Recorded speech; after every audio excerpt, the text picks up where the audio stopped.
Coming up on Watch Fox News at 10. I can't explain. It looked like war. It's unbelievable. It's unbelievable. Another terror attack has stunned people around the globe. We have the latest on the attacks in Belgium. So we started calling right away to see if everyone was okay. A Midlands couple living through some anxious hours in the wake of those attacks. We look at the impact that tragedy is having here at home.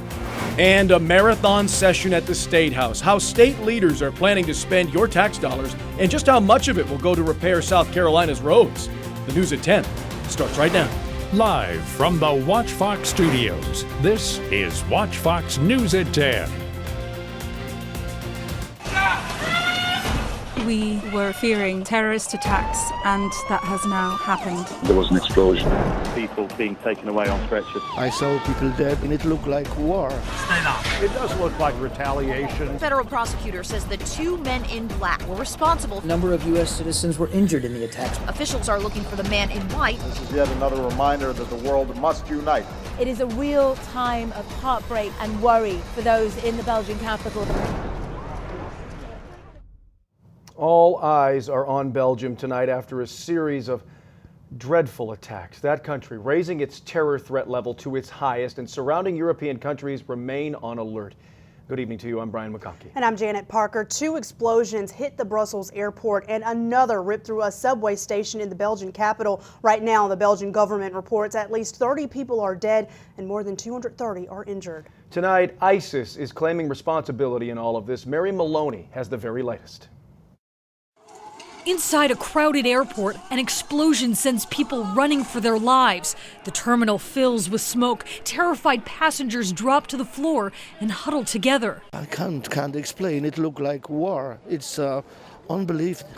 It's unbelievable. It's really hard. Minutes later, a second blast inside the airport. I saw many injuries. I saw people dead. I saw everything broken. It's just terrible. Prosecutors say these 3 men may have contributed to one of the worst terror attacks in Europe. Right now, there's a massive manhunt for this man in the white jacket. Police say he left the Brussels airport shortly before the attacks. Investigators believe the 2 men in black were suicide bombers. The black gloves on their left hands may have concealed the detonators. During a raid at a house connected to the men, investigators found a nail bomb, chemical product, and an ISIS flag. The terror group claimed responsibility for the airport attacks and a similar explosion at a metro station. The metro station is a short distance from where police captured Salah Abdeslam last week. He's one of the suspected ringleaders in the Paris attacks last November. Now, police are searching for anyone who might be involved, as the people of Brussels mourn the lives lost. I'm Mary Maloney reporting. Now, the Brussels terror attack is one of hundreds of strikes carried out by terrorists in just the last year. Many go unnoticed, but the ones we remember don't easily fade. Here's a timeline of the well-known terror attacks since March 2015. On July 16th, a gunman in Chattanooga, Tennessee, motivated by what the FBI called terrorist propaganda, killed 5 people. And on October 31st, ISIS claimed responsibility for bringing down a Russian airliner in Egypt, killing all 224 people on board. On November 13th, a number of coordinated terrorist attacks in Paris left 130 people dead. And on December 16th, 2 terrorists in San Bernardino, California, killed 14 people at a government building. While there are increased security measures happening internationally and nationally, officials at the Columbia Metropolitan Airport say they are under normal operations. This afternoon, a spokesperson saying the airport will remain unchanged, but airport security in communication with several federal agencies. CAE officials will alert all customers of any changes. Well, here in the Midlands, so many of us woke up to that horrifying news out of Brussels, but one local couple took in those headlines with an even greater sense of anxiety. Yvette and Jean-Louis Ledant are originally from Belgium. They moved to the U.S. 30 years ago, but most of their family still lives in their home country. The local food truck operator spent the day fielding phone calls and emails from friends, making sure everyone was okay. Thankfully, all of their relatives and friends are doing just fine, but that does not make it any easier to take in what happened in the place they used to call home. When I opened my internet this morning, I had to read it twice to really see if it was true. It happened here in this country, it happened in France a few months ago, happened in Belgium, it happened in Egypt, everywhere. I think it's the time now to get together and try to stop those people. Now, USC officials tonight say 4 students in the school's study abroad program in Belgium are safe this evening in a statement saying, quote, "Our thoughts are with all those affected by the tragic bombing attacks that occurred in Brussels this morning." The study abroad office has confirmed that all 4 USC students studying in Belgium are safe and accounted for. We continue to closely monitor the security situation in Europe as the safety of our students remains our highest priority. Now, right now, state lawmakers are debating a measure supporters say is vital in the war on terror. A Senate proposal would track refugees who come into South Carolina through a federal relocation program. Backers say it would hold people responsible if any of those refugees turn out to be terrorists, somehow embed themselves with those refugees coming into the country. Well, today, some leaders are now saying the refugee program should be put on hold altogether in light of the attack on Brussels. Opponents say the proposal is illegal and sends the wrong message that South Carolina does not welcome people who are in need. Part of the measure barring the state from spending money on refugees was dropped today. The Senate is expected to vote on the bill tomorrow. New York is the only other state considering a refugee registry. Well, local leaders taking to social media in response to today's deadly attack. Senator Tim Scott tweeting this statement. It reads in part, "Terror groups and Islamic terrorists value death above life. We must redouble our efforts to build partnerships around the world to tackle the scourge of terrorism and to keep innocent people everywhere safe." Now, the carnage in Brussels is sending shockwaves in Washington, D.C. National correspondent Jeff Barnes spoke to several lawmakers today on Capitol Hill. Stay down. Stay down. Now that an ISIS-linked website claims the terror group was responsible for this latest attack, frustration ran rampant through the halls of Congress. How many wake-up calls? This is a wake-up call, right? We keep on hearing people like me say this. This is a wake-up call to the West.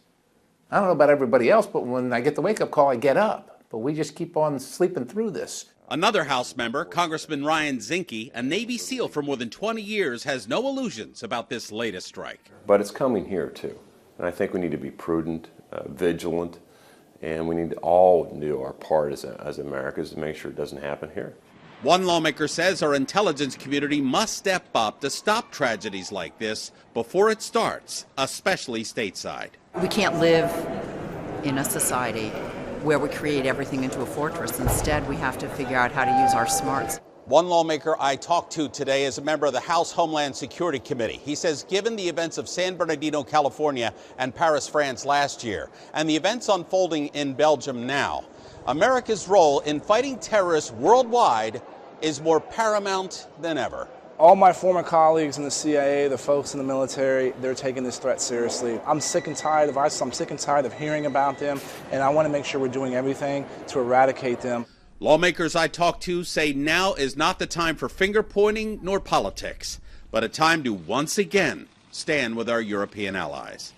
In Washington, I'm Jeff Barnes reporting. Political contributor Armstrong Williams and a film crew were on a train from Paris to Brussels when the attacks happened today. Those trains were stopped. Williams and his crew returned to the train station. He spoke with us exclusively and said he wasn't surprised by the attack.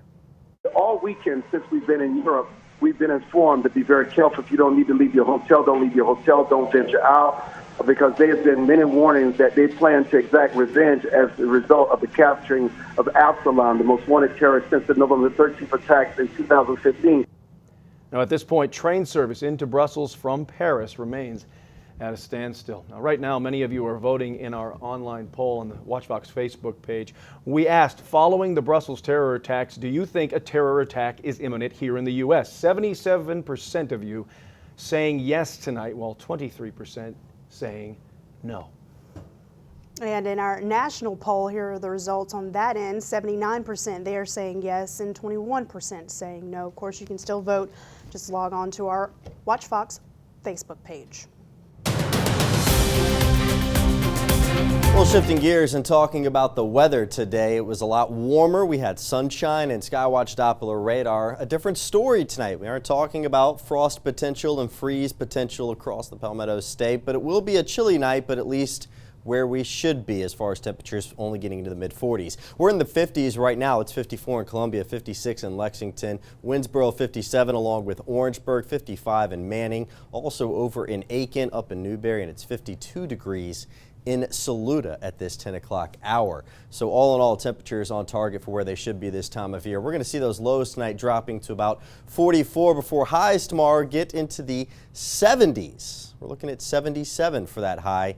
And then as we head towards the weekend, we're actually going to see some activity on radar. More on that coming up in a bit. All right, well, still to come tonight, getting the whole story. State leaders pushing a measure along that would ensure everyone can get a look at critical dash cam videos from police. We'll explain coming up. And House lawmakers pulling an all-nighter to balance the state's budget. Will it include much-needed funding to fix the state's roads? The latest coming up.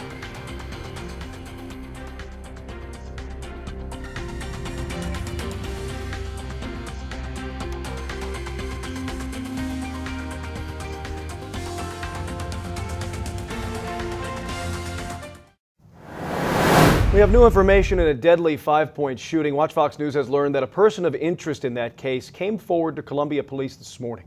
Right now, police say he is cooperating and is not considered a suspect in the case. Around 1:30 Sunday morning, authorities found 22-year-old Levi Happy shot to death inside a car in a Hardin Street parking lot. Just last night, investigators released surveillance images from nearby cameras that show 3 people that they say are people of interest in this case. If you know anything about the shooting, call Crime Stoppers at 1-888-CRIME-SC. Also new tonight, a GoFundMe account has been set up for a Conway firefighter killed in the line of duty. Christopher Ray was tragically killed while responding to a house fire Sunday morning. The South Carolina Firefighter Foundation created the GoFundMe page, and all of the money raised will go directly to Ray's family.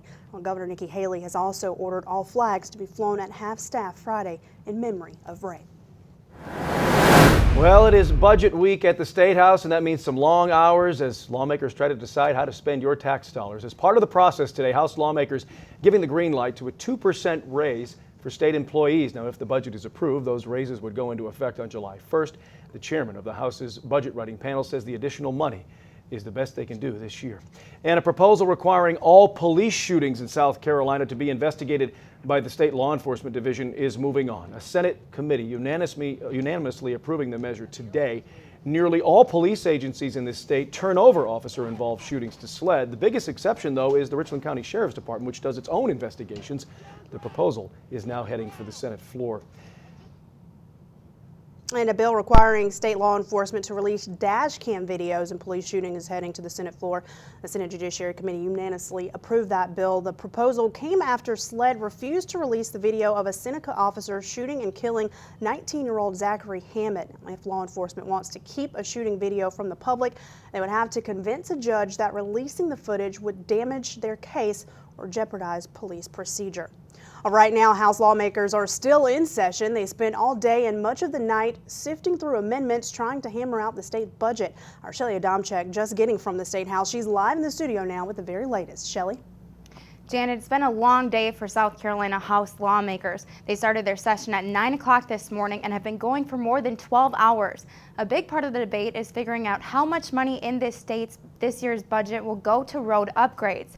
Today, House Republicans committed more than $415 million for maintenance and road construction. Tonight, House Democrats are looking to throw something else in the mix. They're proposing a 10-cent gas tax increase. A plan Senate lawmakers sent to the House last week did away with any gas tax hike, but House Democrats say it's absolutely necessary. We need to create new revenue. We can't just swap and trade money that's already there. We have to create new money. That's the only way to fix the roads. It's the only way to maintain the roads. And we have to do a user fee or gas tax. You know, it's something that, over a third of the people driving on South Carolina roads are out-of-state residents. Lawmakers have yet to get to that roads amendment tonight, but we'll keep you updated on air and online. Live in the studio, Shelly Adamczyk, Watch Fox News. Well, there's much more ahead tonight, including more information about that attack in Belgium. Tonight, some are saying what happened there should not come as a surprise. We'll tell you why coming up a little later. And the first female pastor of Mother Emanuel AME honored in the Midlands. We'll take you there coming up. A little bit warmer today and a little bit warmer tonight. Temperatures currently in the mid-50s. We're going to see seasonal numbers tonight and a warming trend starting tomorrow. But how long does it last? I'll let you know when Watch Fox News at 10 returns. Some sad news tonight. Former Toronto Mayor Rob Ford has died after a fight with a rare and aggressive cancer. That cancer was first diagnosed in 2014. The 46-year-old served for a decade as a city councilor there before being elected mayor in 2010. His time in that office, though, was quite tumultuous and plagued by scandal. In May 2013, a video surfaced showing what appeared to be Ford smoking crack cocaine. He denied any wrongdoing and ignored calls for his resignation. Ford refused to step aside even after the city council stripped him of most of his powers. Rob Ford is gone tonight. You can't explain. It looked like war. It is a real time of heartbreak and worry for those in the Belgian capital. This is yet another reminder that the world must unite. We must confront this threat together. We refuse to be afraid. While the Eiffel Tower in Paris lit with Belgian flag colors, it's a symbol of solidarity after the Belgian terror attacks. Just one of many tributes happening across the world tonight. At least 30 people were killed and 230 injured in those attacks. And tonight there are just so many questions to wonder about. Why Brussels? Why Belgium? And what is the end game here? Scott Thuman was recently there and explains the staggering number of terror suspects in that tiny country and how the problem concerns us all. What happened in Brussels, while devastating, some say is not entirely a surprise. Belgium has long been a melting pot in danger of boiling over. And while U.S. leaders frantically worked the phones Tuesday trying to assess the situation, neighborhood leaders recently told us the problem began due to a major disconnect with the city's youth. They live somewhere in an emptiness. Their life is something empty. They know there is not really a future for them. Johan Lehman says the highly diversified region and subsequent unemployment crisis in his neighborhood has been mismanaged, contributing to radicalization. And when there were some symbols or some emblems of what might happen, the reaction was a poor reaction. Also demonstrated by the Paris attacks, as many of the suspects were from Brussels. The city's deputy mayor told me there are 110 different nationalities in the most concerning neighborhood of Molenbeek. He says 50% of the population is foreign-born. That's a reality, he says. Brussels, the capital of Europe, discriminates enormously in the labor market, adding, "We cannot stop this plague which stigmatizes people of foreign origin." As disenchanted youth, he claims they are easily recruited by terror cells. As for why it happened here, Brussels is seen as the heart of the continent, a major travel hub, and home to such high-profile targets as NATO and the European Union. And of course, it's easier to attack an area where the suspects already live. And experts say per capita, Belgium has more foreign fighters and jihadists than anywhere else in Europe. In Washington, I'm Scott Thuman. Well, still to come tonight, help for man's best friend. Why firefighters and pets in Lexington County are breathing a sigh of relief tonight. And honoring a church leader who is showing people the way after tragedy. How a Midlands community is showing its appreciation for the new pastor of Mother Emanuel Church.